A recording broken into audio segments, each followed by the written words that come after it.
Well, look at this. 53% of gamers now prefer single-player games over a live service. This is kind of huge.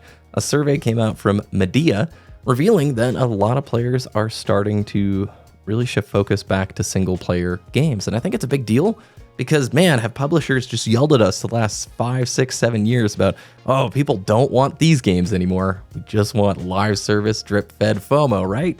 Not the case. It is interesting. I'll leave the survey linked down below. Obviously, the younger the player skews, the more interested in multiplayer titles they are. But if you actually look at the chart, even that 16 to 19 and the 20 to 24 range like single player gaming. And as you get older, it just skyrockets on the single player side. And I'm going to throw a few things out there today why I think this is, why this shift matters, why a lot of people are feeling burnt out by modern games, and honestly, looking back at the 360 and the PS3 era, because this wasn't even a conversation back then. We got, during that era, games that launched day one with a killer single-player, multiplayer, and co-op all in one, finished on the disc. The fact that single-player games are now seen as the safer investment for studios is a pretty big deal. At least that's what the survey is pushing forward. We've spent years watching the publishers chase the live service dream to go after the Fortnite and the Roblox money, but for every Fortnite, there's a Concord, if you throw it back, like an Anthem that just fails spectacularly. And it's a bummer because the studios behind them, oftentimes, like with Anthem, it would have been great to see an amazing single-player game from them. These failures aren't just about poor design, it's a symptom of a larger problem. The publishers continue to prioritize profit over good game design. Just look at the past couple of years. Elden Ring, Shadow of the Erdtree, Tears of the Kingdom. They have shown that well-made self-contained experiences can still dominate the charts and deliver both critical and commercial successes. They don't need the daily login bonus, the seasonal update, the battle pass. They don't need the $130 day one edition that gives you the chance to play it like 5 days earlier and gives you extra missions. That stuff is just so grimy. Games that put the player experience first are winning.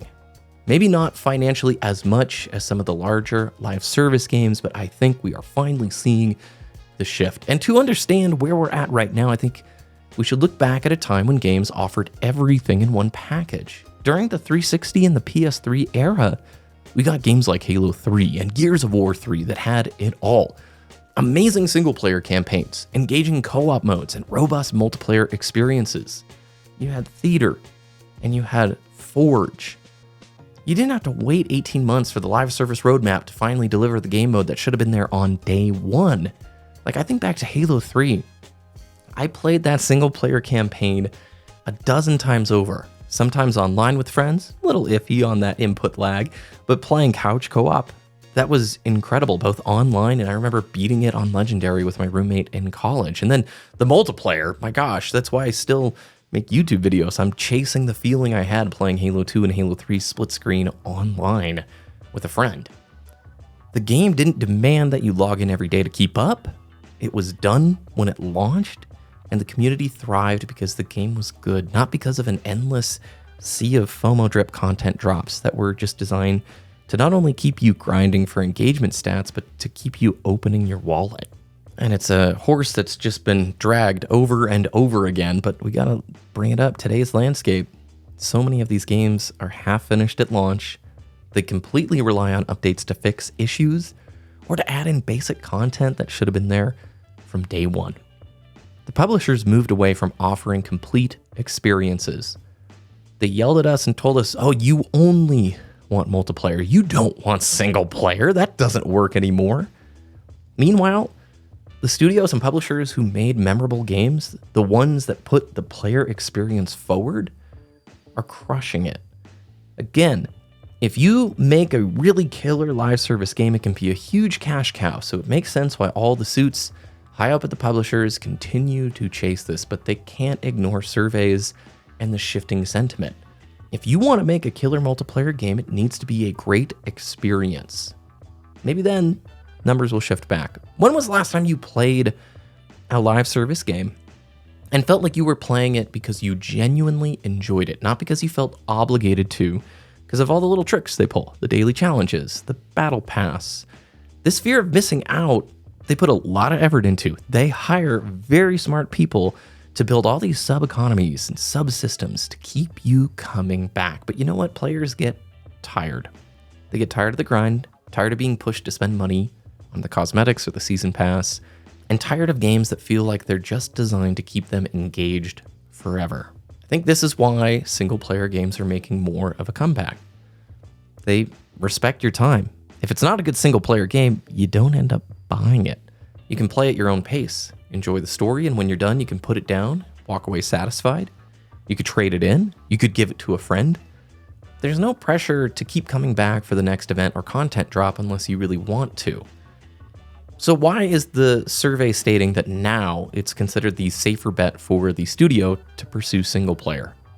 I think the answer is pretty simple, and I've seen it from you in the comments on my videos this year. Players are hungry for complete, meaningful experiences. The publisher is going after the cash cows of live service, but they are incredibly risky. As we've seen, a failed live service game can sink a studio, whereas a well-executed single-player title can provide steady long-term sales without the need for continuous updates, content drops.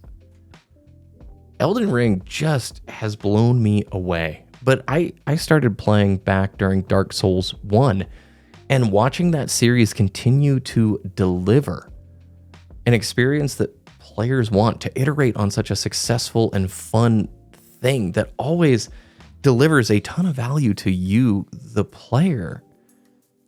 Breath of the Wild, Witcher 3. They're remembered for their incredible worlds, the deep storytelling, the immersive gameplay. And they become these milestone markers within gaming, and that hopefully builds long-term value for the developers and in turn the publishers. But we're still going to have publishers putting out live service games that are just the minimum viable product. What is the least effort we can put in to launch something to get an audience big enough to keep the studio afloat, to keep the money coming in, buying skins that we contract out, just so we can, do our 2 or 3 year roadmap? They're so risk averse. I understand if you launch a multiplayer only mode and all you're doing is adding a new character or a map and a bunch of skins each season, and you can depend on that revenue for 7-8 years or whatever, I get it, but not everything can do that. Just because you make a live service game doesn't mean you're owed an audience. You need to earn their trust. You need to earn their time.